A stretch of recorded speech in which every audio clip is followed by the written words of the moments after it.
อัสสลามุอะลัยกุมวะเราะห์มะตุลลอฮ์วะบะเราะกาตุฮ์ขอต้อนรับท่านผู้ชมเข้าสู่รายการสลามยามเช้าทางสถานีไวท์ชาแนลสถานีความดี24ชั่วโมงประจำเช้าวันศุกร์วันนี้นะครับเช้าวันศุกร์วันนี้นะครับตรงกับวันศุกร์ที่20มีนาคม2558ต้องขอชุกรต่ออัลเลาะห์ซุบฮานะฮูวะตะอาลาครับที่พระองค์ยังทรงให้ผมได้มีโอกาสกลับมาพบกับท่านผู้ชมอีกครั้งหนึ่งกับรายการสลามยามเช้าทางไวท์ชาแนลแห่งนี้นะครับเป็นประจำครับกับการติดตามรับชมรายการสลามยามเช้านี้นะครับท่านผู้ชมสามารถที่จะติดตามรับชมรายการได้ตั้งแต่เช้าวันจันทร์ถึงวันศุกร์นะครับ6 นาฬิกากับ10 นาทีโดยประมาณจนกระทั่งถึง7 นาฬิกากับ10 นาทีสิ่งที่รายการได้หยิบยกมาพูดคุยกันนะครับไม่ว่าจะเป็นประเด็นเรื่องราวข่าวสารต่างๆที่เกิดขึ้นในสังคมของเราในต่างประเทศหรือว่าในประเทศเองก็ตามนะครับเราจะหยิบยกมาพูดคุยกันและจะมีท่านวิทยากรประจำในแต่ละเช้าในแต่ละวันนะครับมาร่วมพูดคุยและให้ความรู้กับเราโดยเฉพาะเกี่ยวกับหลักการอิสลามซึ่งประเด็นต่างๆที่เราหยิบยกมาพูดคุยนั้นถ้าเกิดว่าเราได้เข้าใจในหลักการของอัลอิสลามแล้วผมเชื่อว่าสิ่งต่างๆก็จะมีทางออกมีทางที่จะทำให้เรานั้นได้เข้าใจในปัญหาต่างๆที่เกิดขึ้นในสังคมเรานะครับท่านผู้ชมครับและเช่นเคยนะครับในเช้าวันศุกร์วันนี้นะครับท่านวิทยากรที่ให้เกียรติมาร่วมพูดคุยกับเราให้ความรู้กับเราครับท่านอาจารย์ซิดดีกมุฮัมมัดซะอีดในช่วงนี้นะครับให้ท่านผู้ชมได้พบกับท่านอาจารย์ซิดดีกมุฮัมมัดซะอีดก่อนครับบิสมิลลาฮิรเราะห์มานิรเราะฮีม นะห์มะดุฮูวะนุศ็อลลิอะลารอซูลิฮิลกะรีมวะอะลาอาลิฮิวะศอฮบิฮิอัจมะอีนอัมมาบะอ์ดุ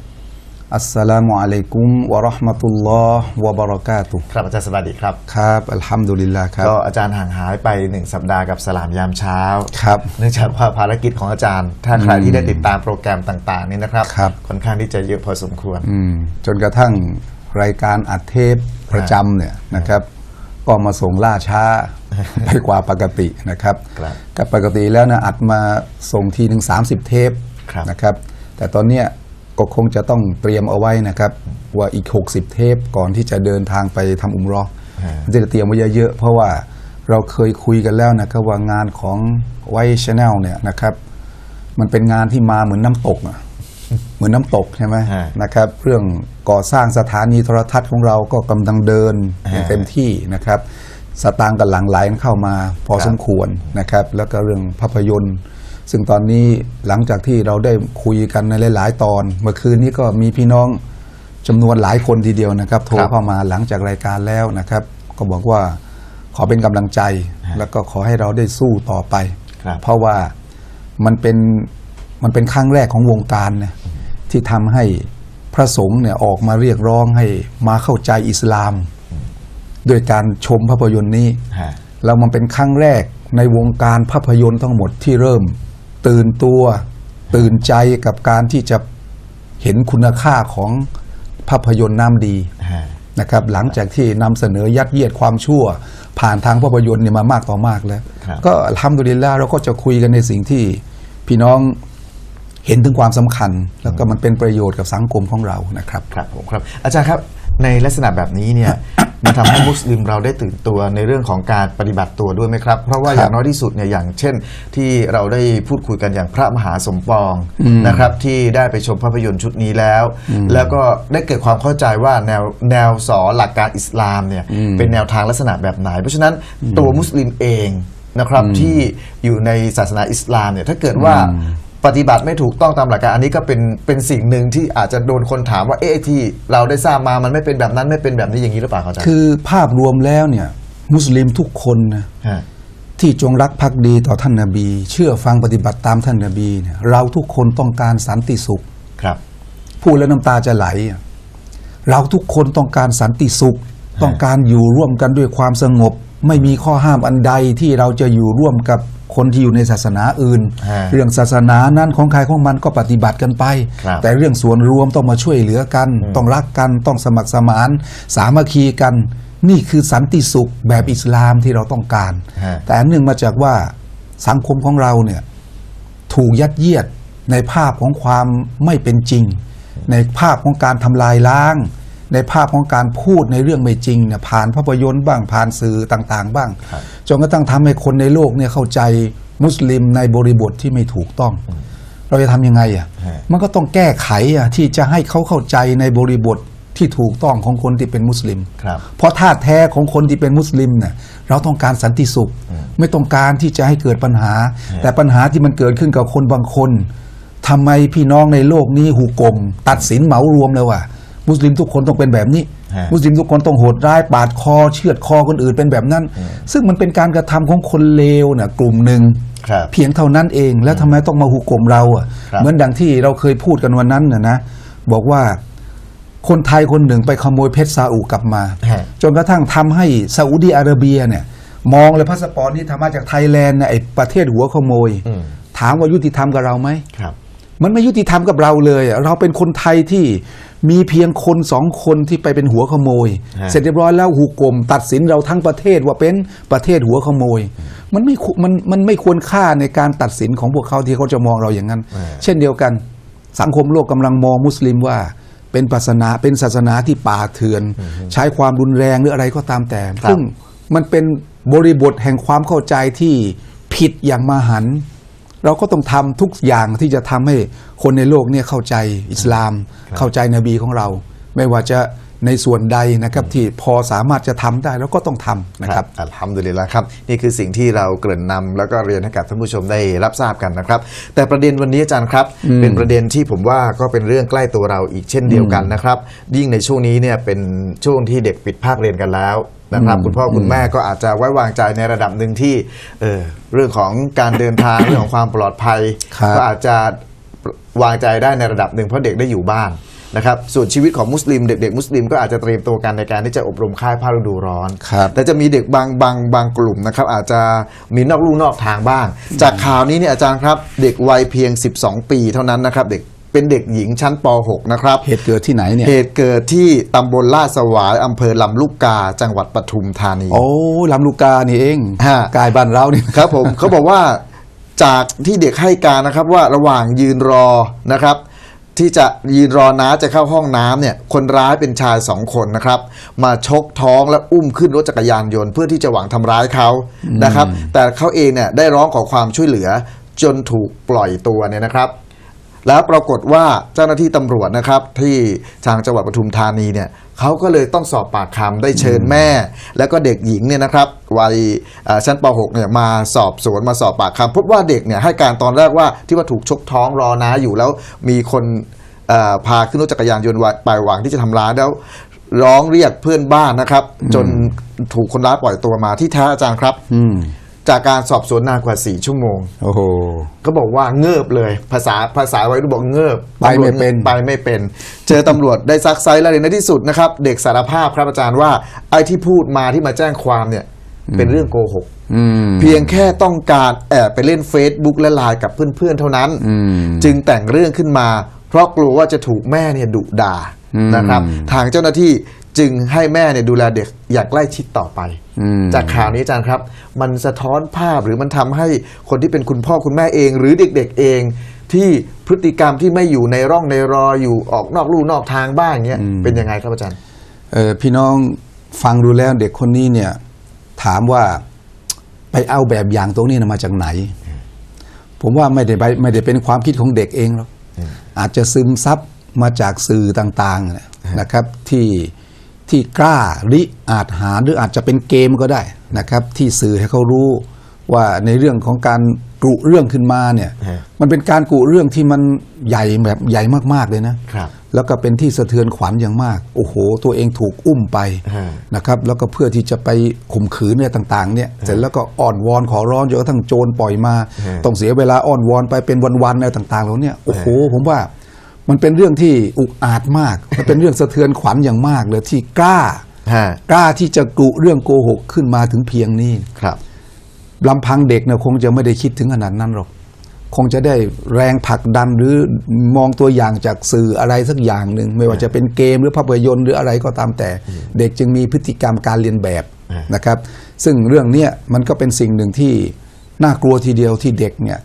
เกลือกลัวอยู่กับสิ่งแวดล้อมที่มันไม่เป็นความจริงเกลือกลัวอยู่กับสิ่งแวดล้อมที่มัน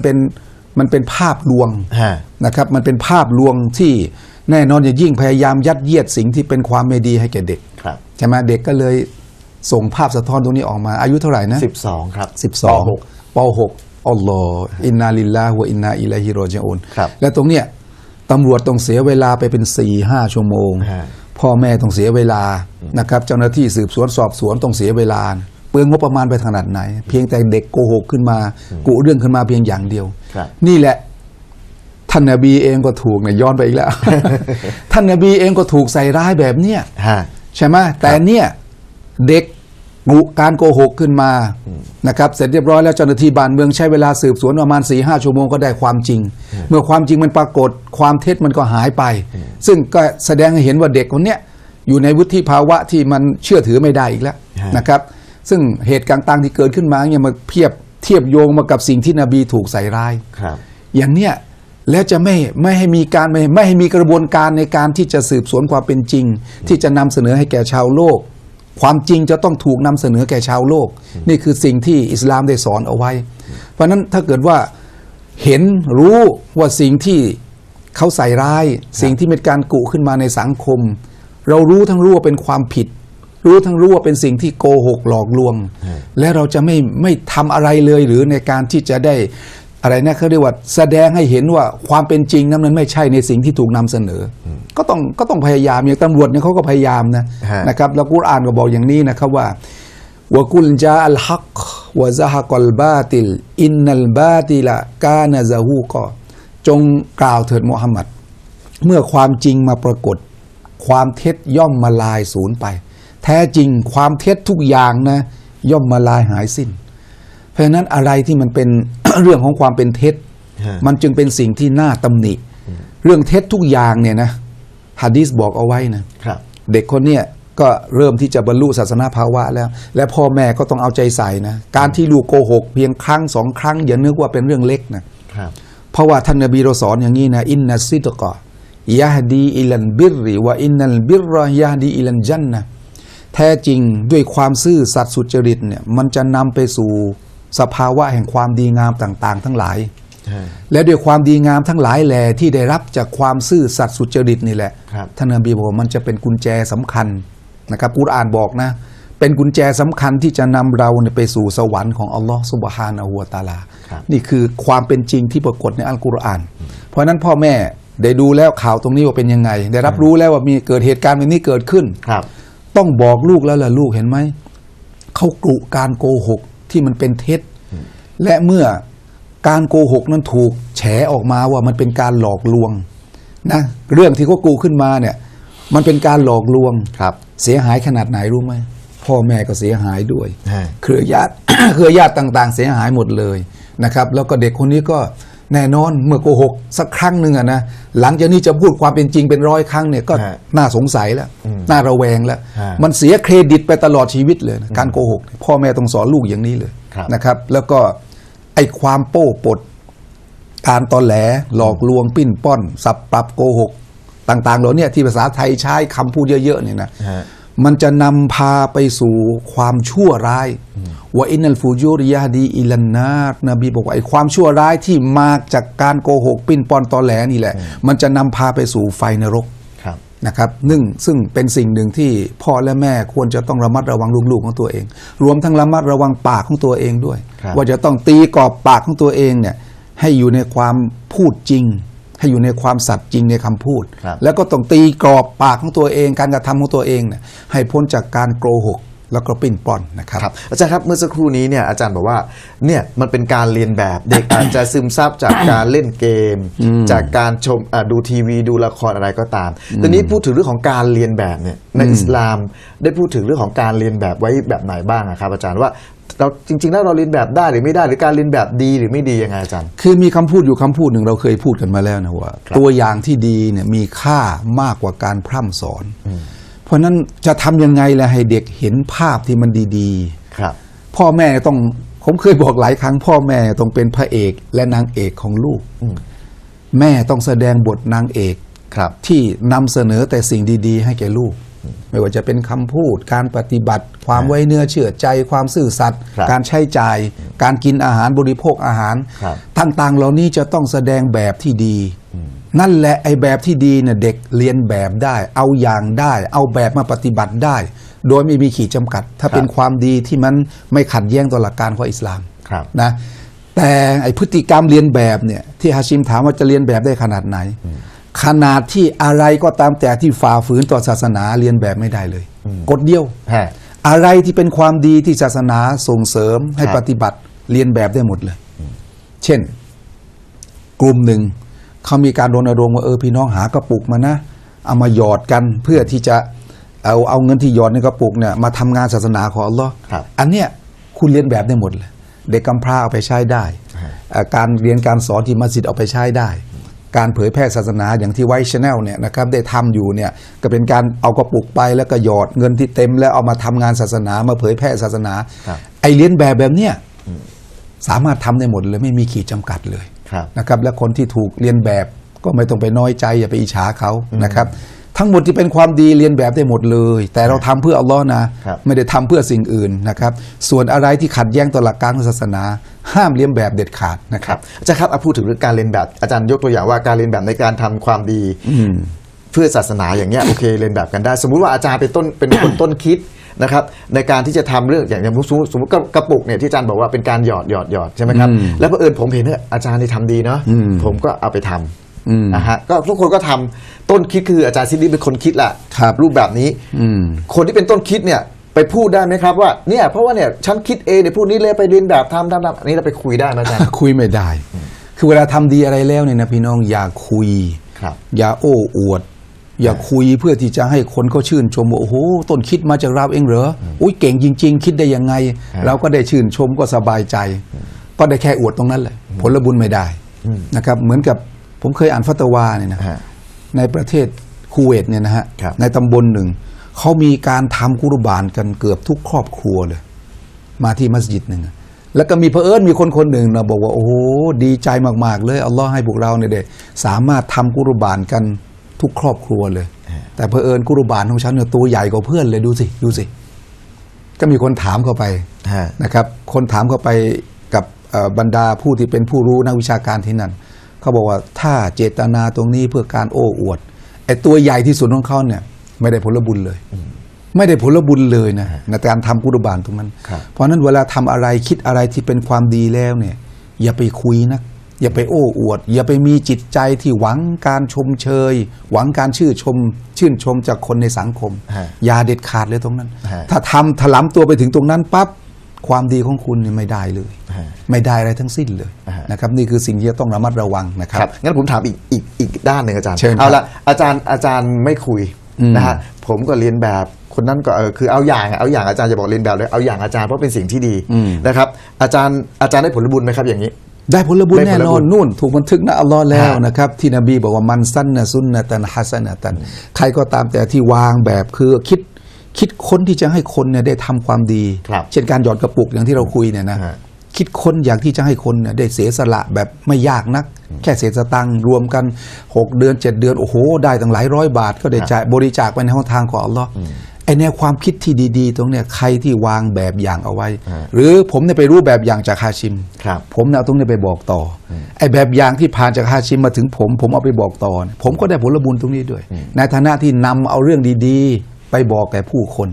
ฮาชิมจะได้ในฐานะที่พยายามคิดค้นในสิ่งที่มันไม่ขัดต่อหลักการอิสลามและมันเป็นทางที่ง่ายดายในการที่จะได้มีส่วนในการบริจาคช่วยเหลือในหนทางของอัลลอฮ์เหมือนอย่างคนบางคนบอกว่าเวลาไปมัสยิดเนี่ยไปละหมาดมัสยิดร่วมกันเนี่ยวิธีการที่จะมีค่าน้ำค่าไฟให้แก่มัสยิดเป็นค่าใช้จ่ายนะเราไปละหมาดทุกครั้งนะเอาไป5 บาทถึงเวลาก็ไปหยอดในตู้บริจาคเป็นค่าน้ำค่าไฟเราไปใช้น้ำอาบน้ำละหมาดไปใช้ไฟที่นั่นไปแต่ละครั้ง1ได้ผลบุญด้วย2มัสยิดมีค่าน้ำค่าไฟและทุกคนที่ไปมัสยิดด้วยเจตนารมณ์แบบเนี้ยคนที่ไปหมาดวันศุกร์ใช่ไหมเอาไปคนละ5 บาทใส่ให้มันเป็นกิจวัตรของเราเราได้ร่วมบริจาคใช่ไหมมัสยิดไม่ต้องมีภาระมากเพราะพวกเราร่วมเป็นภาระให้แล้วใช่ไหมเราได้รับผลบุญด้วยไอ้เนี้ยคนที่บอกเอาไปละหมาดจะมารวมกันที่มัสยิดเอาไป5 บาทนะไปหยอดไอ้คนต้นคิดคนแรกเนี่ยนี่แหละคนนี้ผลบุญของคนที่ทำตามนี่ได้หมดเลย ครับ ใครบอกเราท่านนบีมุฮัมมัดศ็อลลัลลอฮุอะลัยฮิวะซัลลัมบอกกับเรานะครับ ครับอาจารย์ครับเอาล่ะถ้าเป็นคนต้นคิดแล้วถ้าเกิดคุยเนี่ยมันก็สูญเปล่าอันนี้อาจารย์ครับเอาละผมตามแบบอาจารย์บอกว่าเห็นอันนี้ทำไปทำผมเป็นคนกระจายข่าวเองพูดเองอย่างนี้ก็แสดงว่าก็ไม่เป็นไรใช่ไหมว่า ทุก เนี่ย คนที่มีส่วนร่วมเข้าใจไหม เพราะว่าเอามาจากอาจารย์เนี่ยอาจารย์ซินดีเป็นคนเริ่มคิดนะเหมือนกับว่าผมมาชื่นชมว่าเนี่ยความการกระทำแบบนี้เรื่องการหยอดกระปุกนี่เป็นสิ่งที่ดีแล้วมันช่วยได้ คุณไปคุยก็คุยได้ฮาชิมจะไปคุยได้ แต่ข้อสำคัญไอ้คนถูกคุยแล้วไม่ใช่โอ้โหเคลิ้มนะแหมมันชื่นชม ใครชื่นชมแล้วรู้สึกปลื้มเหลือเกินถ้าเกิดว่าไม่มีใครชื่นชมรู้สึกห่อเหี่ยว ไอ้อย่างนี้ก็มีคดีเหมือนกันเข้าใจป่ะ ครับ คือเราไม่ได้พูดเอง แต่คนอื่นเอาของเราไปพูด แล้วเรารู้สึกชื่นชม คนอื่นเอาของเราไปพูดแล้วไม่มีใครชื่นชมเลยเรารู้สึกห่อเหี่ยวนี่แหละเป้าหมายของการโอ้อวดเหมือนกัน บางทีไม่ได้มาจากตัวเราเองหรอก ครับ มันลึกๆอยู่ตรงนี้อยู่ในหัวใจของเราเนี่ยว่าเราบริสุทธิ์ใจต่ออัลลอฮ์ขนาดไหน ไม่ตื่นตระหนกอะไร ไม่รู้สึกสนใจอะไรต่อคำชื่นชม ครับ แต่หวังลึกๆในหัวใจด้วยความหวังที่ได้รับจากอัลลอฮ์เนี่ยความหวังที่มีต่ออัลลอฮ์เนี่ยว่าเราจะได้รับผลบุญจากอัลลอฮ์ทั้งหัวใจของเราทั้งดวงใจของเราเนี่ยเนียดทำเพื่ออัลลอฮ์นั่นแหละคือเป้าหมายของเรานะครับ อัลฮัมดุลิลละห์ครับอาจารย์ครับและอีกประเด็นหนึ่งที่อาจารย์พูดถึงเรื่องของการโกหกอย่างในกรณีจากข่าวเนี่ยเด็กเนี่ยพูดไม่จริงคือการโกหกตอนนี้อาจารย์บอกว่าตอนนี้เครดิตหรือว่าความน่าเชื่อถือจากเด็กคนเนี้ยหมดไปละต่อไปถ้าเกิดว่าจะพูดของจริงเนี่ยก็ต้องมีการตรวจสอบละเหตุเกิดขึ้นจริงแล้วจริงไม่จริงไงก็ต้องมีการตรวจสอบกันอย่างละเอียดแน่นอน ความน่าเชื่อถือหายไปทีนี้พูดถึงว่าไอการโกหกที่มันเป็นสิ่งอนุมัติในอิสลามมีไหมครับอาจารย์ ตัวนั้นเดี๋ยวจะได้พูดหลังจากนี้นิดหนึ่ง ฮะ คือพี่น้องต้องจำไว้นะว่า สังคมมนุษย์เนี่ย ฮะ ไม่ลืมในสิ่งที่เราทำผิด ครับ เราทำผิดอะไรไปเนี่ย อัลลอฮ์พร้อมที่จะยอมรับการสารภาพผิดของเรา ครับ ในการสำนึกผิดของเราอัลลอฮ์พร้อมที่จะให้อภัย แต่มนุษย์ไม่ลืมจำไว้นะพี่น้องมนุษย์ไม่ลืมทำความผิดอะไรสักอย่างเดียวเท่านั้นแหละ ฮะ มนุษย์จะไม่ลืมก็จะจำภาพตรงนั้นเอาไว้ แม้ว่าคุณจะมีดีหลังจากนี้อีกล้านรายการภาพแห่งความผิดของคุณตรงนั้น มนุษย์ก็จะไม่ลืม เพราะในการโกหกนะเขาจึงมีการเขียนนะเขียนเป็นคำพูดที่สวยหรูพอสมควรโกหกครั้งเดียว หลังจากนั้นคุณจะพูดความจริงทั้งชีวิตโกหกครั้งนั้นแหละมันจะเป็นมลทินกับชีวิตของคุณไปตลอดเลยใช่ไหม ฮะ อัลลอฮ์พร้อมจะให้อภัยคุณ แต่มนุษย์อย่าลืมนะ ไม่มีที่จะลืมไปจากสังคมมนุษย์ เพราะนั้นมันอันตรายที่นบีจึงบอกว่า จงออกห่างในเรื่องของการโกหก ครับ นะครับ แล้วก็อย่าไปเกลือกกลัวอย่าไปคิดที่จะโกหกสังคม ฮะ เพราะว่าโกหกเพียงครั้งเดียวเนี่ยถ้าถูกจับได้แล้วหลังจากนี้นะตลอดทั้งชีวิตของคุณ คุณจะพูดแต่ความจริงของคุณนี่แหละเป็นมลทิน คนก็จะมันจริงหรือเปล่า ฮะ พูดทีไรจะจริงหรือเปล่า เพราะมันรู้มาแล้วว่าคุณเป็นคนโกหกมาครั้งหนึ่งแล้ว ฮะ แต่อัลลอฮ์พร้อมที่จะให้อภัยนะครับ เอาละขออภัยโทษต่ออัลลอฮ์ให้มากๆนะแล้วก็อย่าไปคิดที่จะทำในสิ่งที่โกหก เด็กคนเนี้ยทำในสิ่งที่โกหกนะรู้ไหมสังคมจารึกไว้แล้วนะพอเผลอจารึกทั้งตระกูลเลยในนามสกุลเนี่ยนะมันมีข่าวออกมาใหญ่โตเราเป็นคนโกหก ต่อไปคนในตระกูลเนี่ยนี่คือมนุษย์ไงนี่คือมนุษย์คนในตระกูลนี่จะไปพูดอะไรก็น่าจะเป็นมลทินซะแล้ว นี่คือสิ่งที่มนุษย์ปฏิบัติกับมนุษย์ด้วยกันเพราะฉะนั้นอย่าคิดโกหกเด็ดขาดนะครับ ครับแล้วก็ประเด็นที่ผมถามต่อเมาสักครู่ก็คือว่า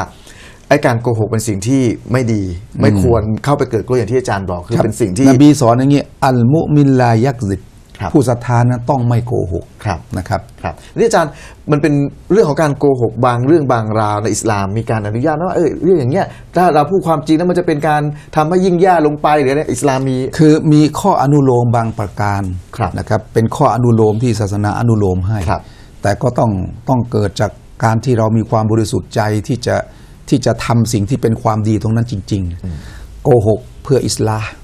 เพื่อที่จะทำให้เหตุที่เกิดการทะเลาะกันเนี่ยกลับมาคืนดีกันโกหกไม่ใช่โกหกเรื่องใหญ่โตนะโกหกเล็กๆน้อยๆเช่นชาชิมทะเลาะกับเพื่อน ครับ ผมก็เอาของนั้นไปฝากในฮาชิมเพื่อนคุณนะเขาฝากมาถึงคุณนะเขาก็เสียใจในสิ่งที่เขาทำไปแต่เขายังอายคุณนะเนี่ยเป็นของเสมือนตัวแทนที่จะมาขอโทษท่านนะเสร็จแล้วผมก็ไปหาเขาเอาของไปให้เขาบอกว่าในฮาชิมเขาอยากจะพูดคุยกับคุณนะคือไปทางนู้นก็พูดถึงความดีของคนนี้ ไปทางนี้ก็พูดความดีของคนนู้นทำไปทำมาสองคนมาเจอกันปั๊บโอ้รู้สึกดีมากๆเลยเนี่ยมันก็ทำให้สภาพของการ แตกแยกกันเนี่ยมันดีขึ้นไอ้อย่างเนี้ยอนุญาตให้โกหกเล็กๆน้อยๆได้ ครับ สามีโกหกภรรยาโกหกสามีในเรื่องเล็กๆน้อยๆเพื่อที่จะทำให้สถานภาพแห่งความรู้สึกในการอยู่ร่วมกันเนี่ยมันดีขึ้น แล้วก็อีกอย่างโกหกในภาวะสงคราม ครับ สงครามเนี่ยนบีบอกว่าอัลฮัรบุคุดอะสงครามเนี่ยคือการหลอกลวง เอาชั้นเชิงกันในเรื่องของอะไรนะเล่ห์เหลี่ยมในเรื่องของยุทธศาสตร์ บางทีอาจจะไม่ต้องใช้ไม่ต้องใช้อาวุธ แต่สามารถโดยการหลอกลวงเอาชนะสงครามได้ อนุญาตในเรื่องของสงครามนะครับ อัลฮัมดุลิลละห์ครับก็คิดว่าท่านผู้ชมที่รับชมรายการอยู่นะครับจากข่าวที่เรามาพูดคุยกันเนี่ย ได้หลายประเด็นเลยนะ ได้หลายประเด็นครับ อาจารย์ยังมีประเด็นเดี๋ยวช่วงหน้าเนี่ยนะครับเราจะคุยกันนะครับที่เขาบอกว่าต้องโกหกเนี่ยเพราะว่าอยากจะไปเล่นไลน์ไปเล่น Facebook โอ้ ตอนนี้เนี่ย เป็นเหตุผลไหมเป็นเหตุผลไหม เป็นเหตุผลไหมแล้วก็ที่สำคัญเขาบอกว่าที่ต้องโกหกเพราะกลัวว่าแม่จะดุ โอ้ ในการที่จะไปเล่นตรงนี้เพราะฉะนั้นบทบาทของแม่ในการที่จะเข้าใจลูกเป็นยังไงนะครับหลักการอิสลามว่ายังไงในเรื่องของการดูแลการจะดุการจะลงโทษเด็กนะครับเรื่องของการเล่นไอ้พวกโซเชียลมีเดียทั้งหลายเนี่ยพ่อแม่ต้องควบคุมขนาดไหนเนี่ยอาจารย์ครับประเด็นตรงนี้เดี๋ยวเราคุยกันในช่วงหน้า อินชาอัลลอฮ์ และช่วงหน้านะครับท่านผู้ชมครับรายการก็จะมอบหนังสือนี้นะครับก้าวข้ามความเศร้าและความกลัวนะครับที่แปลและเรียบเรียงโดยอาจารย์ในอิมวงศ์เสงี่ยมให้กับท่านผู้ชมที่โทรศัพท์เข้ามาตอบคำถามจากอาจารย์ซิดดีกนะครับถ้าตอบถูกท่านแรกก็จะได้รับหนังสือเล่มนี้ไปนะครับตอนนี้เราแจกมาแล้วเนี่ย8เล่มแล้ว8เช้าแล้วนะครับ อัลฮัมดุลิลลาห์ ก็เหลือสัปดาห์หน้าก็คือวันจันทร์กับวันอังคารอีก2เล่ ห ม นังสืออะไรนะเน้นย้ำนิดนึง หนังสือชื่อเรื่องก็คือก้าวข้ามความเศร้าและความกลัว โอ้ นะฮะ อัลฮัมดุลิลลาห์ เราก็จะมอบให้สัปดาห์ละเช้าตอนนี้สัปดาห์นี้วันนี้นะครับวันนี้เป็นวันที่ 8 แล้วนะครับเราจะแจกทั้งหมดเนี่ย10 เล่มด้วยกัน ครับ นะครับ ครับ เหลือสัปดาห์หน้าอาจารย์กายขายอีก2 เล่มนะครับที่จะมอบให้เอาละครับท่านผู้ชมครับในช่วงนี้นะครับเราพักรับชมสิ่งที่น่าสนใจกันสักครู่หนึ่งก่อนนะครับอินชาอัลลอฮ์ครับเดี๋ยวเรากลับมาพูดคุยกันในช่วงหน้าครับอัลฮัมดุลิลละห์ครับท่านผู้ชมครับกลับเข้าสู่สลามยามเช้าในช่วงที่2ของเช้าวันศุกร์วันนี้นะครับวันศุกร์วันนี้เป็นวันเรียกว่าวันสุดท้ายของสัปดาห์ของการทำงานนะครับในบ้านเรานี่ก็จะนับจันทร์อังคารพุธพฤหัสศุกร์นะครับแต่ถ้าสากลก็นับอาทิตย์จันทร์อังคารนะครับแล้วก็ที่สำคัญก็คือว่าวันนี้หลายๆคนนะครับอาจจะดีอกดีใจกันพอสมควรเพราะว่าเป็นวันสุดท้ายแล้ว เรื่องของรุดราก็ไม่ต้องพะวักพะวงมากเพราะว่าเนื่องจากว่าเด็ดปิดภาคเรียนกันเรียบร้อยหมดทุกคนแล้วแต่วันนี้นะครับสำหรับมุสลิมีนทุกคนนะครับเป็นวันอีดประจำสัปดาห์ทางไวท์ชาแนลเองก็ได้ขึ้นแล้วนะขึ้นจอให้เราได้เห็นแล้วนะครับว่าวันอีดวันศุกร์ประจำสัปดาห์นี้ต้องทำอะไรอย่างไรกันบ้างนะครับเน้นย้ำกันในเรื่องอะไร เรื่องของการอาบน้ำซุนนะห์เตรียมตัวไปละหมาดวันศุกร์การอ่านกุรอานนะครับเรื่องของการขอดุอาอะไรต่างๆนานาตรงนี้เนี่ยผมเชื่อว่าทุกคนนะครับพยายามครับในการที่จะทำสิ่งดีๆเหล่านี้เพื่อให้เรานั้นได้รับภาพผลจากอัลเลาะห์ซุบฮานะฮูวะตะอาลาและเช้าวันนี้กับสลามยามเช้าอาจารย์ซิดดีกมุฮัมมัดซะอีดยังอยู่กับเรานะครับยังอยู่ร่วมพูดคุยแล้วก็เรื่องของการแจกหนังสืออาจารย์ครับอาจารย์มีคำถามในใจแล้วใช่ไหมครับ ก็เปิดสายนะฮะ ฮะ แล้วก็คำถามถามก่อนเลยก็ได้ จะได้เสร็จสิ้นภารกิจตรงนี้ ครับ หนังสือดีมากผมอยากจะได้เล่มนึงเดี๋ยวต้องขออาจารย์นะอิม นะครับเรื่องอะไรนะก้าวข้ามความเศร้าและความกลัว ฮะ มนุษย์ทุกคนนี่แหละ เศร้ากับกลัวเนี่ยมันประสบกับทุกชีวิตนี่แหละ ครับ คุณอาชิมเคยเศร้าไหม เคยครับ ต้องเอาหนังสือนี่ไปอ่านนะ อ่า เคยกลัวไหม กลัวครับ กลัวก็มีทั้งเศร้าทั้งกลัวนี่แหละ ฮะ แต่จะก้าวข้ามสองอย่างนี้ไปได้นะครับด้วย ครับ การปฏิบัติตนแบบอิสลามมาทำยังไงคำถามเช้าวันนี้นะครับ ถามง่ายๆ พี่น้องรายการสลามยามเช้าเนี่ยพี่น้องมีทั้งหมด5 วัน จันทร์ถึงศุกร์เนี่ยนะก็มีแต่ละวันก็มีคณาจารย์เข้ามา ฮะ ทำรายการนะครับ ถามว่ารายการสลามยามเช้าเนี่ยมีอาจารย์คนไหนบ้างที่เข้ามาทำรายการรับผิดชอบรายการสลามยามเช้าเนี่ย ฮะ ถ้านึกได้ภาพเนี่ยถ้าพี่น้องดูทุกเช้าเนี่ยตอบได้เลย ฮะ นะครับ ก็โทรเข้ามาเลยนะครับ ครับ โทรเข้ามาเลยแล้วก็มาตอบซะ ฮะ นะครับมีอาจารย์คนไหนบ้าง เอาชื่ออย่างเดียวไม่ต้องนามสกุลเนี่ยนะ ฮะ นะครับ ครับผมครับ ถามง่ายๆ แล้วก็ ฮะ พี่น้องโทรมาก็เอาไปได้เลยนะครับ ท่านแรกตอบถูกนะครับ เอาทวน รับไป คำถาม เลย ทวนคำถาม ก็คือใน5 วันของสลามยามเช้าทุกเช้าวันจันทร์ถึงวันศุกร์เนี่ยเรามี5 วันเนี่ยนะครับมีอาจารย์ท่านใดบ้าง มารับผิดชอบ นะคมารับผิดชอบในการ เออ ร่วมพูดคุยให้ความรู้เนี่ยนะครับ ไม่ต้องระบุนะครับว่าอาจารย์อยู่วันนี้ไม่เป็นไร ไม่ต้อง เอาเป็นว่า5 วันเลย ห้า ละกั วันเนี่ยห้าวันมีใครบ้าง อ่า นั่นเองไม่ ครับ ต้องว่าระบุอาจารย์นี้วันนี้ไม่ต้อง อันนั้นยากไป ยากไปนะครับอัลฮัมดุลิลละห์ครับถ้าเกิดว่ายังไงแล้วก็โทรศัพท์มาตอนนี้หมายเลขโทรศัพท์ปรากฏหน้าจอแล้วนะครับ ครับ ถ้าพร้อมแล้วก็เชิญ อ่ะ นะ ท ค วน รับ คำถามอีกทีนึง ครับสลามยามเช้านะครับมีอาจารย์ที่มาร่วมพูดคุยในรายการเนี่ย5 ท่านด้วยกัน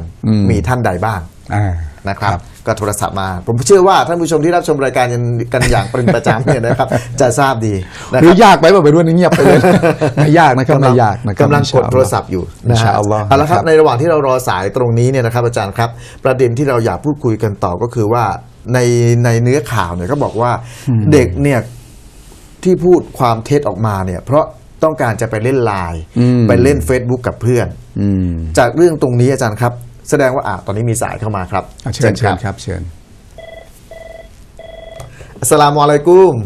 อะลัยกุมุสสลามวะเราะมะตุลลอฮ์วะบะเราะกาตุฮ์จากที่ไหนครับสมุทรปราการค่ะสมุทรปราการนะครับชมรายการสลามยามเช้าทุกวันไหมแทบทุกวันเลยนะเอาคิดว่าคงจะตอบถูกแง่ๆและสายแรกด้วยครับจ้าเนาะค่ะครับจากสมุทรปราการนะครับเชิญเลยครับมีอาจารย์อะไรบ้างครับ1อาจารย์ซอดิกีนิซาค่ะอะไรนะเอาใหม่ครับซอดิกีนิซาค่ะชื่ออะไรนะอาจารย์ซอดิกีนิซาค่ะคำที่2ซอดิกีนิซาที่2อาจารย์นรเทพ2ประโยชน์ค่ะ3นาอิมค่ะนาอิมมงเสงี่ยมค่ะ4อาจารย์บุริศค่ะ5อาจารย์บุริศ5อาจารย์สุดีนี่แหละค่ะครับใช่เหรอใช่ผมเปล่าใช่ค่ะแล้วเชคดีดออยู่ตรงไหนล่ะเชคดีดออยู่ตรงไหนเชคดีดอไม่ค่อยได้ออกรายการสลามยามเช้านะคะผิดไปเปล่าเพี้ยนไปเปล่าไม่ค่ะไม่ค่อยได้ออกสลามยามเช้าค่ะแล้วคนแรกขออีกทีคนแรกนะคนแรกครับรอซิกีนิซาค่ะพูดไม่ค่อยชัดพูดไม่ค่อยชัดเอาอนุโลมกันแล้วกันนะชื่อรอซิกีนนะรอซิกีนค่ะไม่ใช่ซอดิกีนนะของอะไรนะ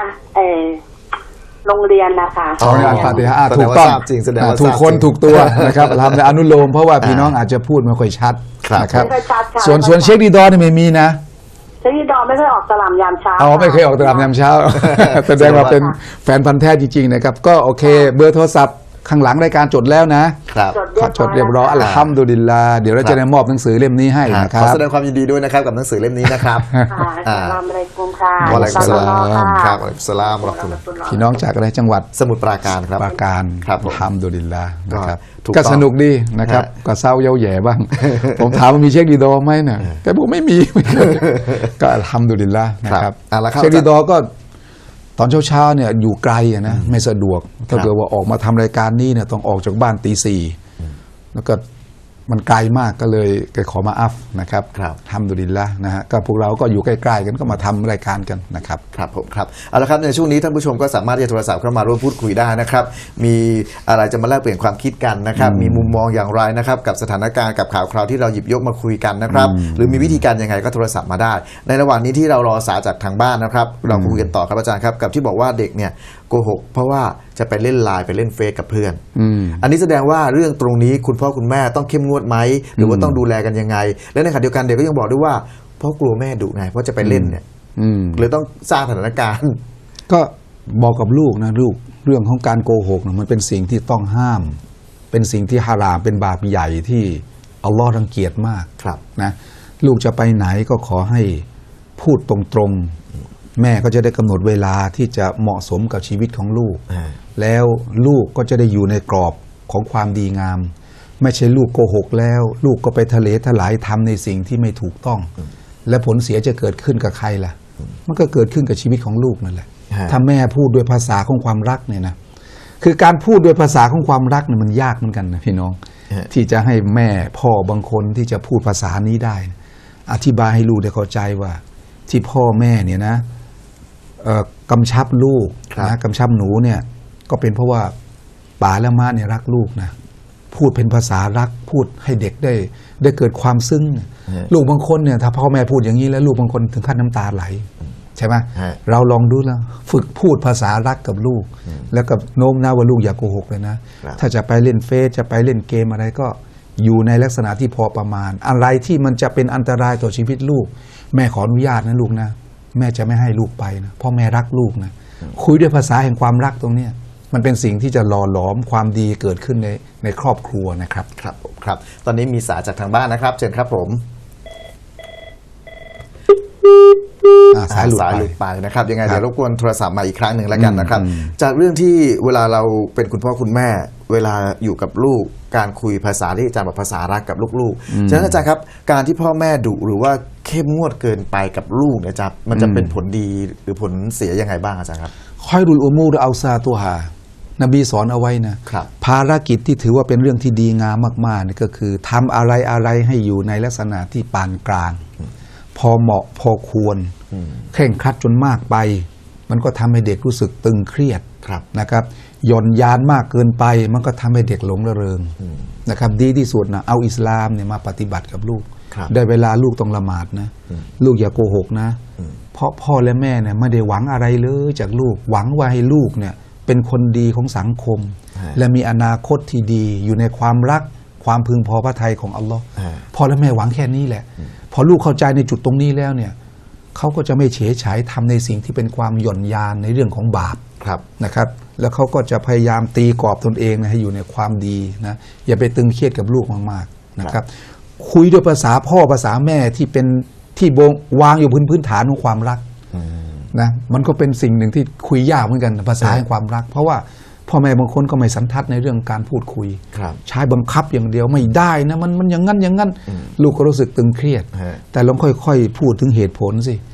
ที่ป๋าและม่าต้องทำอย่างนี้เนี่ยนะหนูรู้ไหมป๋าและม่ารักหนูมากๆนะเพราะอนาคตของคนเนี่ยถ้าเกิดวันนี้เริ่มต้นไม่ดีแล้วเนี่ยอนาคตข้างหน้าจะดีไปไม่ได้นะคุยด้วยภาษาเนี่ยนะครับลูกอินชาอัลลอฮ์จะอยู่ในกรอบและเราเองเนี่ยสำคัญมันอยู่ที่เราเป็นแบบอย่างที่ดีด้วยนะที่บอกว่าแบบอย่างที่ดีมีค่ามากกว่าการพร่ำสอนมันอยู่ตรงนี้แหละนะครับตอนนี้มีสายจากทางบ้านนะครับเชิญครับอัสสลามุอะลัยกุมวะอะลัยกุมสลามค่ะครับเชิญครับจะถามอาจารย์เกี่ยวกับการทำกุศบาตนะคะกุศบาตว่าค่ะว่ารวมกันทำหนึ่งส่วนจะได้ทั้งครอบครัวไหมคะอาจารย์ครับคำถามเดียวนะครับแล้วจะขอคำแนะนำจากอาจารย์นิดนึงค่ะว่าพอดีหนูกับบังอยู่ห่างกันแล้วก็บังต้องทำงานต่างจังหวัดก็คือไปเจอกันก็เดือนละครั้งนะอาจารย์ครับคือปัญหาของหนูนี่คือเวลาหนูโทรหาบังอะบางครั้งเขารับบางครั้งเขาไม่ได้รับแล้วจะเกิดอาการน้อยใจช่วงนี้จะเป็นบ่อยมากเลยก็เลยทำไมต้องทำงานห่างกันเดือนละเจอครั้งเดียวเองนะค่ะจะเจอครั้งก็ประมาณอาทิตย์หรือ2 อาทิตย์เนี่ยค่ะเป็นแล้วบางก็จะไปทำงานอีกอะไรอย่างเงี้ยค่ะนะน่าเห็นใจพยายามหาทางมาอยู่ด้วยกันไม่ได้เหรอ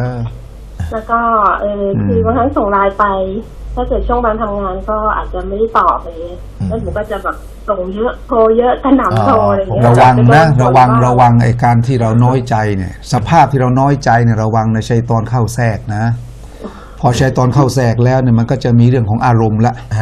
นะอะไรที่มันเป็นเหตุเป็นผลที่จะยอมรับกันได้เนี่ยมันก็จะถูกกลบเกลื่อนไปด้วยอารมณ์ละ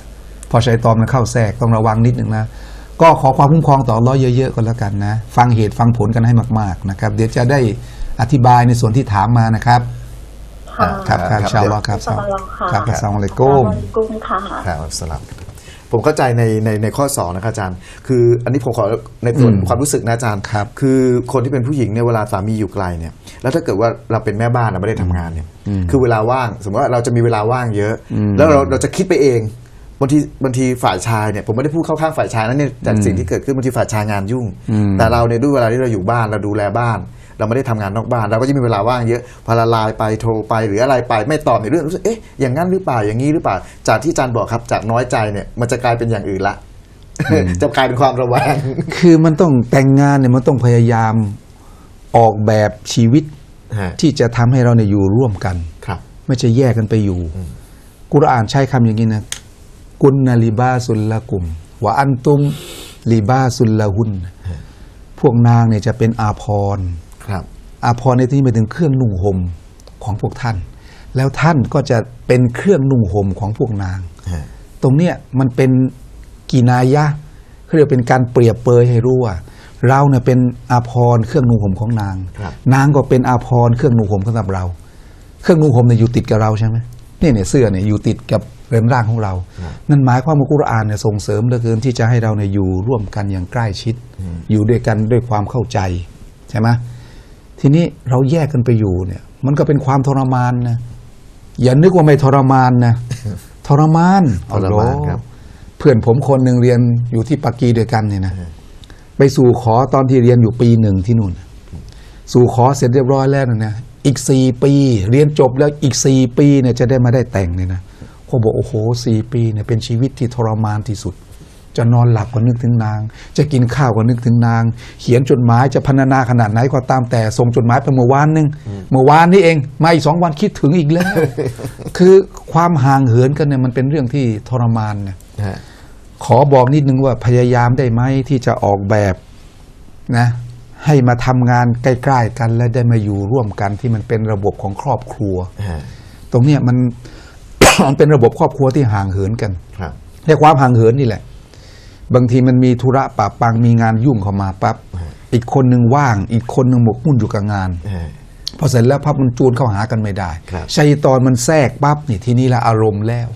มันก็จะทำให้เกิดเรื่องไม่ดีงามเกิดขึ้นเพราะฉะนั้นพยายามออกแบบแล้วกันนะพยายามไปดูวางแผนดูซิคิดคำนวณดูซิว่ามาทำงานใกล้ๆกันอาจจะออกจากที่เดิมมาได้ที่ใหม่ทำงานเนี่ยอาจจะได้เงินเดือนน้อยกว่าแต่ความสุขมันมากกว่าก็ควรที่จะเลือกตรงนี้นะครับครับผมครับส่วนอีกข้อหนึ่งที่เขาถามมานะครับ กุรบานเนี่ยรวมกันทำเนี่ย1 ส่วนจะได้ผลบุญไหมอาจารย์ครับคืออย่างนี้ผมขอแนะนำอย่างนี้นะครับกุรบานเนี่ยแบ่งออกเป็นเท่าไหร่7 ส่วน7 ส่วนถ้าเป็นวัวนะครับเป็นวัวนะ7 ส่วนใช่ไหมเผอิญไอ้ส่วนที่7เนี่ยผมมีสตังค์ไม่พอสมมติส่วนนึง4,000ใช่ไหมผมจะมี2ฮาชิมีเท่าไหร่2ใช่ไหม2เสร็จเรียบร้อยแล้วปั๊บให้เรามาหุ้นกันดีกว่าแล้วก็ไม่ทำเอาเข้าส่วนเดียวแต่เรามาหุ้นกันคนละครึ่งแปลว่ากุรบานตัวนั้นน่ะจาก7กลายเป็นเท่าไหร่ละ8ใช่ไหมจาก7กลายเป็น8เพราะกุรบานวัวตัวหนึ่งร่วมกัน8 ส่วนไม่ได้วิธีการทำอย่างนี้ยังสามารถทำได้ปีเนี้ยฮาชิมเอาตังค์มาให้ผมเลย2,000ให้ผมเป็นฝ่ายทำคุณก็ได้ผลบุญในฐานะที่สะดอกเงินให้ผมทำกุรบานผมก็ทำแล้วผมก็จะเป็นคนงดจากการตัดเล็บตัดผมขนต่างๆในร่างกายเมื่อวันที่1ของซุลฮิจญะห์มาถึงนะผมเป็นคนอดคนเดียวพอปีต่อไปปั๊บแล้วก็โอเคผมให้คุณ 2,000 คุณก็เอาไปทำแล้วกันนะครับก็เป็นของคุณไปแต่ทั้งคู่ก็ได้ผลบุญเท่าๆกันเลยอินชาอัลลอฮ์ในฐานะที่ร่วมกันทำความดีแต่ขอว่าหุ้นส่วนตรงนั้นน่าจะเป็นส่วนเดียวรวมๆกันมาหลายส่วนไอ้คนที่รวมๆกันมาให้ไปเลยและคนเนี้ยเป็นคนหนึ่งที่จะออกส่วนหนึ่งหลังจากที่ได้รับซะดอกอมาจากเพื่อนๆทั้งหมดแล้วเอาวิธีเนี่ยนะครับปลอดภัยที่สุดแล้ววัวตัวนั้นก็ยังคงแบ่ง7 ส่วนไม่ใช่8 9 10นะครับขอแนะนำอย่างนี้นะถ้าคุณจะร่วมกันทำคุณก็มีคนหนึ่งเป็นเซนเตอร์ซะที่เหลือก็เอาเงินมาซะดอกอให้คนนี้พอเงินมันครบส่วนหนึ่งแล้วก็คุณเนี่ยเซนเตอร์คนเนี้ยเป็นคนที่ออกส่วนหนึ่งของกุรบานแล้วก็คุณคนเดียวนี่แหละเป็นคนที่จะงดจากการตัดผมขนคลิปต่างๆในร่างกายตั้งแต่วันที่1เรื่อยไปจนกระทั่งถึงกุรบานของเราจะถูกเชือดในเดือนซุลฮิจญะห์นะขอแนะนำอย่างนี้นะครับครับผมอัลฮัมดุลิลละห์ครับเอาละครับท่านผู้ชมครับในช่วงนี้สามารถที่จะโทรศัพท์เข้ามานะครับเรายังมีเวลาประมาณตรงนี้10 นาทีด้วยกันกับสลามยามเช้านะครับตอนนี้หมายเลขโทรศัพท์ปรากฏตรงหน้าจอตรงนี้แล้วก็สามารถที่จะโทรศัพท์เข้ามาร่วมพูดคุยหรือมีประเด็นอะไรจะเรียนถามกับท่านอาจารย์ซิดดีกนะครับเรียนเชิญครับอาจารย์ครับเราพูดคุยกันในเรื่องของเด็กๆเนี่ยนะครับยิ่งในช่วงนี้เนี่ยเด็กปิดเทอมแล้วอาจารย์ยิ่งในช่วงเวลาปิดเทอมแล้วเนี่ยคุณพ่อคุณแม่จริงๆแล้วคุณพ่อคุณแม่เนี่ยควรจะวางแผนอะไรให้กับลูกไหมครับกับเวลาที่มีอยู่ในช่วงปิดเทอมเพราะบางโรงเรียนอาจารย์เขาก็ปิดเทอมกันยาว2 เดือน 3 เดือนก็มีหรือบางครั้งเด็กโตนะครับเด็กในระดับมหาวิทยาลัยก็จะปิดกันยาวหน่อยตรงเวลาที่มีอยู่ตรงนี้อาจารย์การดูแลใจใส่ลูกหรือการที่จะมีโปรแกรมมีอะไรวางให้กับลูกกิจกรรมอะไรอย่างนี้อาจารย์ครับคือบ้านเราเนี่ยมันยากอยู่นี่ยากอยู่ตรงที่ว่าการที่เราไม่มีสังคมที่มาจากเด็กๆที่นับถือศาสนาอิสลามคือเราไม่มีสังคมอิสลามเนี่ยให้แก่ลูกตรงนี้อันตรายเพราะว่าเยาวชนที่มาจากต่างศาสนิกเนี่ย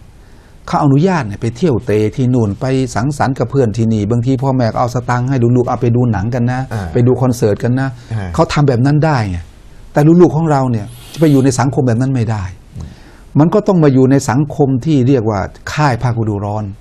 ไอ้ค่ายภาคฤดูร้อนบางค่ายเนี่ยมันก็เหมือนกับเอาเด็กไปทรมานอยู่ในที่นั้นทั้งร้อนทั้งยุงเยอะทั้งแออัดทำไปทำมาเด็กเข็ดไม่รู้จะไปได้รับความดีของค่ายหรือไปได้รับความทุกข์ทรมานจากค่ายมันก็เป็นข้อจำกัดที่เพราะว่าสังคมโดยรวมต้องมานั่งคุยกันแล้วนะมัสยิดต่างๆหรืออะไรก็ตามแต่ต้องมานั่งคุยกันว่าเราจะจัดการกับเวลาว่างของเด็กในช่วงปิดเทอมกันอย่างไรที่จะทำให้เด็กเนี่ยได้รับประโยชน์มากที่สุดในแบบอิสลามนะจะจัดการ จะมีกระบวนการจัดการกับเวลาว่างของเด็กในช่วงปิดเทอมได้อย่างไรเนี่ยเป็นสิ่งหนึ่งที่อิหมัมเองเนี่ยก็จำเป็นอย่างยิ่งจะต้องออกโรงในเรื่องนี้ในบ้านในหมู่บ้านของตนเองเนี่ยอิหมัมไม่รู้เหรอว่ามีกี่หลังคาเรือนหลังคาไหนบางทีเป็นมุสลิมลูกๆเขาทำอะไรเนี่ยมันต้องมีทะเบียนจดไว้หมดเลยแล้วก็อิหมัมเองก็จะต้องออกโรงในการที่จะ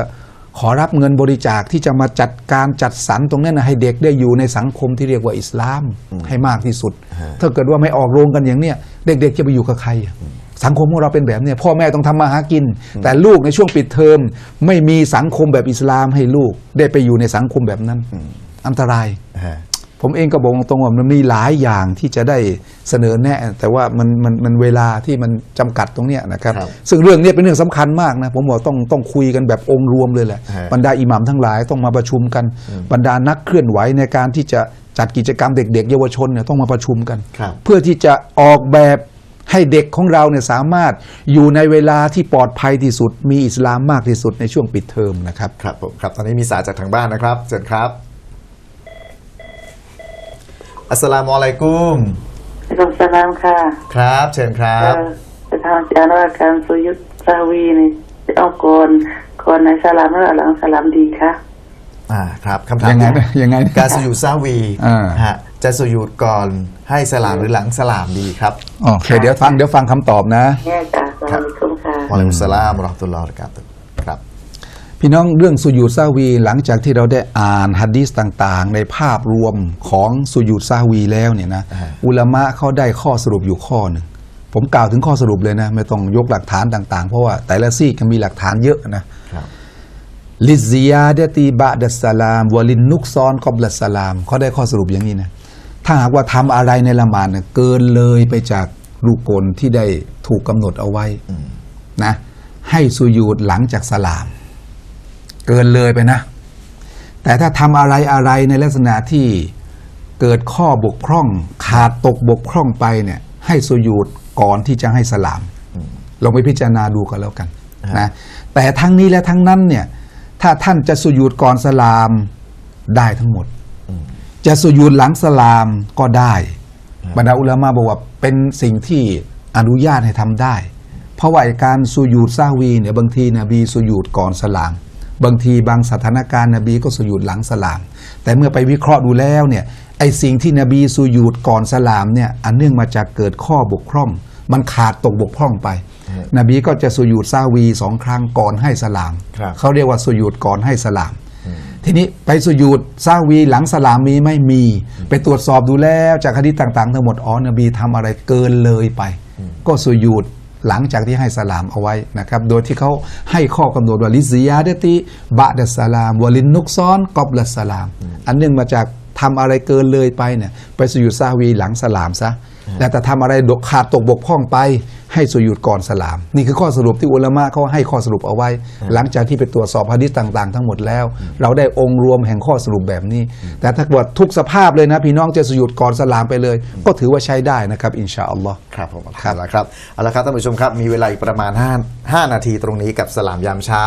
ในเช้าวันศุกร์วันนี้นะครับท่านผู้ชมที่อยากจะร่วมพูดคุยกันจริงๆในช่วงปิดเทอมนี้ผมก็อยากได้สายของน้องๆเยาวชนเหมือนกันนะฮะว่าโทรศัพท์เข้ามาบางทีเนี่ยเราพูดถึงว่าผู้ใหญ่ต้องเป็นแบบนี้กับเด็กบางทีเราอาจจะต้องฟังจากเด็กว่าเด็กเขาต้องการอะไรจากผู้ใหญ่บ้างดีเหมือนกันเดี๋ยวนะฮะอาทิตย์หน้าก็ได้อาทิตย์หน้าทั้งอาทิตย์เลยนะสำหรับวิทยากรที่มาเนี่ยขอสายเด็กสักวันละ1 สายว่าเด็กต้องการอะไรนะต้องการใช้ชีวิตแบบไหนในช่วงที่ปิดเทอมต้องการได้อะไรจากผู้ใหญ่ที่จะจัดการอะไรให้แก่เด็กๆนะดีเหมือนกันสักอาทิตย์หนึ่งนะครับคุยกันทุกวันเลยขอวันละ1 สายจบไปหน่อยแล้วกันนะครับเป็นความคิดที่ดีมากนะครับมันจะได้เป็นรายการที่ทุกเช้าที่ได้ฟังทุกเช้าที่ได้ชมเนี่ยมันได้อะไรที่จะเปลี่ยนแปลงชีวิตไม่ว่าจะเป็นชีวิตของเราหรือว่าชีวิตของลูกเราก็ตามนะครับครับตอนนี้มีสายจากทางบ้านนะครับเชิญครับอัสสลามุอะลัยกุมวะอะลัยกุมุสสลามวะเราะห์มะตุลลอฮิวะบะเราะกาตุฮ์ครับเชิญครับครับผมเชิญเลยครับผมครับผมปัสสาวะไม่สุดเวลาละหมาดทำไงดีครับครับเดี๋ยวตอบให้นะฮะครับคำถามเดียวนะครับครับผมครับอัสสลามุอะลัยกุมวะอะลัยกุมุสสลามวะเราะห์มะตุลลอฮิครับอาจารย์ครับปัสสาวะไม่สุดอย่างนี้เรียกว่ากระปิดกระปอยใช่ไหมอาจารย์ก็เขาเรียกว่าเป็นโรคถ้าภาษาชาวบ้านเขาเรียกว่าเป็นโรคฉี่เล็ดเรียกไอ้พ่อเนี่ยปัสสาวะเล็ด มันไม่สุดพอไม่สุดแล้วปั๊บบางทีก็ล้างจะรีดออกยังไงก็ตามแต่นะพอเวลาลุกขึ้นไปขยับตัวยืนแล้วก็รุกัวแล้วก็สุญูดปั๊บมันก็ปึ๊ดออกมาอีกเรียกปัสสาวะกระปิดกระปอยนะครับหรือว่าปัสสาวะเล็ดเป็นโรคหนึ่งที่รักษายากพอสมควรนะครับก็ต้องกินยารักษายาวนานพอสมควรนะครับโรคนี้ไม่เป็นผลอะไรจากการละหมาดวิธีการทำอย่างนี้นะคุณต้องมีของที่จะต้องรองรับเอาไว้ใส่กางเกงในใช่ไหมบางทีก็เอาทิชชู่หนาๆหน่อยไปรองรับตรงนั้นเอาไว้นะครับเข้าห้องน้ำแล้วก็ฉี่ออกให้หมดเกลี้ยงเลยรีดออกให้เกลี้ยงแล้วก็ล้างให้เกลี้ยงเสร็จเรียบร้อยปั๊บก็มีที่รองรับนะครับซับตรงนั้นเอาไว้หลังจากนั้นคุณก็ไปอาบน้ำละหมาดพอไปอาบน้ำละหมาดแล้วคุณก็ไปละหมาดพอละหมาดแล้วระหว่างละหมาดเนี่ยมันจะไหลออกมาขนาดไหนก็ตามแต่ละหมาดนั้นใช้ได้น้ำละหมาดไม่เสียอย่างเงี้ยให้ทำทุกวักตูของการเข้าละหมาดพอจะเข้าละหมาดปั๊บก็ไปเอาแผ่นที่ซับเอาไว้เนี่ยนะเอาออกซะนะแล้วก็ไปล้างไปฉี่ให้เกลี้ยงเลยรีดออกให้เกลี้ยงนะครับรีดออกให้หมดจดหลังจากนั้นก็ล้างให้เกลี้ยงแล้วก็ใส่ทิชชู่หลายแผ่นเนี่ยซับเอาไว้ตรงนั้นแล้วก็ไปอาบน้ำละหมาดแล้วก็มาละหมาดระวังละหมาดจะไหลมาขนาดไหนไม่เป็นผลแล้วละหมาดใช้ได้นะละหมาดไม่เสียนะครับวัลลอฮุอะลัมนะครับอัลฮัมดุลิลละห์ครับก็เป็นสิ่งที่หลายๆท่านนะครับได้โทรศัพท์เข้ามาแล้วก็พูดคุยกันสอบถามกันนะครับอันนี้เป็นสิ่งที่สลามยามเช้าต้องการในลักษณะรูปแบบนี้นะครับเอาละครับตอนนี้มีสายต่อไปครับเชิญครับเชิญครับอัสสลามุอะลัยกุมค่ะวะลัยกุมสลามค่ะครับเชิญครับพอดีอยากจะเสนอแนะนะคะเกี่ยวกับรายการของเด็กอะค่ะอัลฮัมดุลิลลาห์ดีมากครับจากที่ไหนครับเนี่ยพัฒนาการกรุงเทพนี่แหละนะเชิญครับค่ะพอดีได้คุยกับเด็กๆที่บ้านเนี่ยคือเขาก็ไปคุยกับเพื่อนที่เรียนเหมือนกันเขาก็ดูเหมือนกันก็คือไม่ใช่เด็กไม่ดูคือบางวันที่เขาหยุดอะไรอย่างเงี้ยค่ะอย่างช่วงสอบช่วงนี้เขาบอกถ้ามีแบบเห็นแม่โทรเข้าไปในรายการถามเขาก็ให้อยากให้แม่ได้หนังสืออะไรเงี้ยก็เลยบอกหนูขอดูอาให้มานะอะไรเงี้ยคุยกับเขาแล้วเวลาได้เสร็จเขาก็บอกอันทำละคือนิดเนี่ยคือเขาก็ได้เขาบอกน่าจะมีถามแบบดูอาให้เด็กมั่งอะไรอย่างเงี้ยเขาก็อยากตอบแล้วก็เขาก็ทำให้เขากล้าแสดงออกอะค่ะแล้วเขาก็อย่างพี่เขาบอกอยากได้อะไรนะคะซีดีเกี่ยวกับน้ำคือเขาก็จะช่วงหลังๆนี่คือเขาจะดูเยอะมากเลยค่ะตั้งแต่แบบมีภาพยนตร์แล้วก็การถ่ายทำละครสั้นๆอะไรอย่างเงี้ยค่ะคือเขาคือดีอะค่ะคือให้เด็กโทรเข้าไปถามเนี่ยใครได้ตรงไหนก็นั่นนะคะก็ที่บ้านก็จะมีเด็กหลายระดับอะค่ะตั้งแต่อนุบาลตั้งแต่อะไรอย่างเงี้ยคือเขาจะดูกันตลอดอัลฮัมดุลิลลาห์นะครับดีมากเลยครับยังไงก็ทางไวท์ชาแนลเนี่ยนะครับก็จะได้ผลิตรายการที่มันจะต้องเล็งถึงกลุ่มเป้าหมายที่เป็นเด็กด้วยไม่ใช่ผู้ใหญ่อย่างเดียวเพราะว่าไอ้กลุ่มเป้าหมายของเด็กเนี่ยทำรายการยากกว่าของผู้ใหญ่นะ ยากกว่านะครับจะเป็นละครก็ดีหรือก็ผมเองเนี่ยเคยบอกกับทีมงานนะครับบอกว่าเป็นไปได้ไหมที่เราจะผลิตการ์ตูนที่เด็กที่ดูการ์ตูนแล้วเนี่ยหลังจากดูจบเรื่องหนึ่งแล้วเนี่ยเขาได้ซิกรุลลอฮ์สัก15 ครั้งเขาได้อ่านอายะกุรซีเขาได้อ่านดูอาเข้าบ้านออกบ้านอะไรต่างๆนะครับหลังจากที่การ์ตูนน้ำเน่านะครับที่เขาให้แต่เรื่องไร้สาระแก่เด็กๆนะมามากต่อมากแล้วเขาบอกโหผลิตการ์ตูนนี่ยากมากก็ต้องอาศัยทุนแล้วก็ต้องอาศัยทีมงานที่มันแกร่งๆหน่อยนะครับก็ขอดุอาต่ออัลลอฮ์นะตอนนี้ได้แค่ภาพยนตร์ก็เอาภาพยนตร์ไปก่อนนะครับแล้วก็อินชาอัลลอฮ์ในอนาคตข้างหน้าเราก็ไม่รู้หรอกว่าอัลลอฮ์จะเมตตาพวกเราขนาดไหนนะก็ขอความเมตตาจากอัลลอฮ์ให้แก่พวกเราเยอะๆนะครับช่วยขอดุอานะครับทุกคนเลยก็คุณฮัสซินที่เป็นคนที่จัดรายการต้องบอกอันทำแล้วนะคะคือค่อนข้างว่าคือ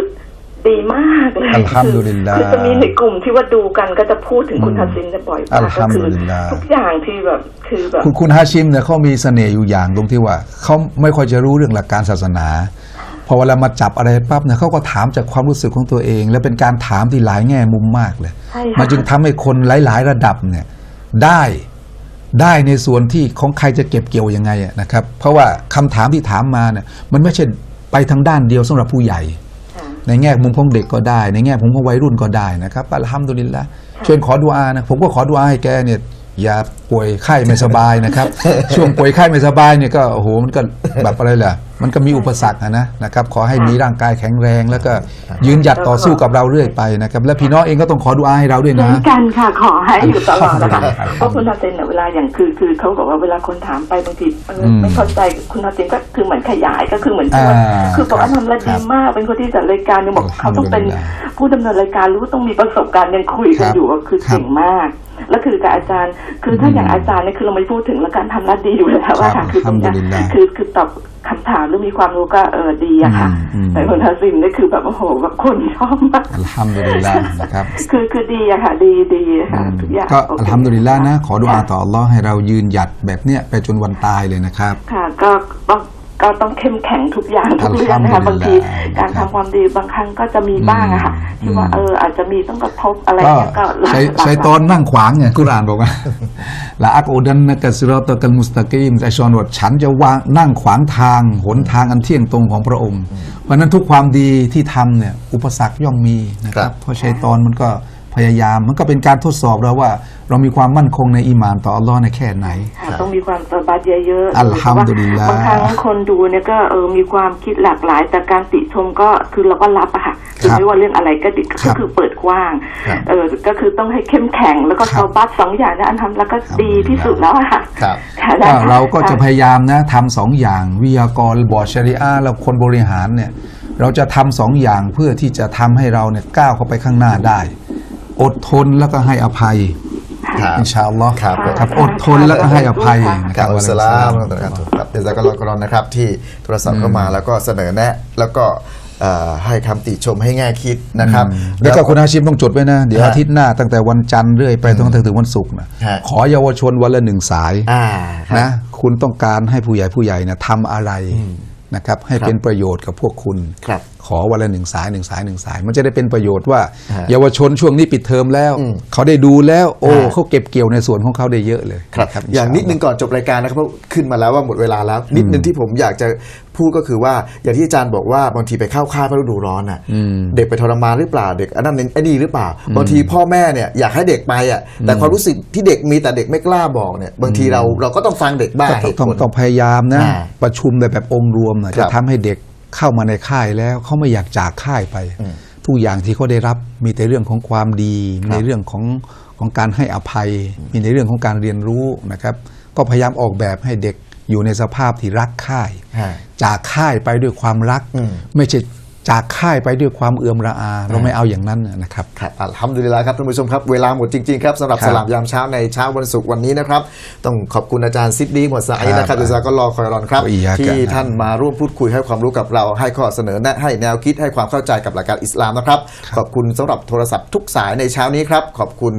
ทีมงานไว้ชาแนลทุกคนขอบคุณผู้สนับสนุนรายการทุกท่านและท่านผู้ชมทุกท่านที่ให้เกียรติติดตามรับชมรายการเช้าวันนี้สลามยามเช้าหมดเวลาแล้วครับผมพร้อมด้วยอาจารย์ซิดดีกมูฮัมหมัดซะอีดจะลาท่านผู้ชมไปก่อนนะครับอินชาอัลลอฮ์ครับเราจะกลับมาพบกันใหม่ในโอกาสต่อไปครับอัสสลามุอะลัยกุมวะเราะห์มะตุลลอฮ์วะบะเราะกาตุฮ์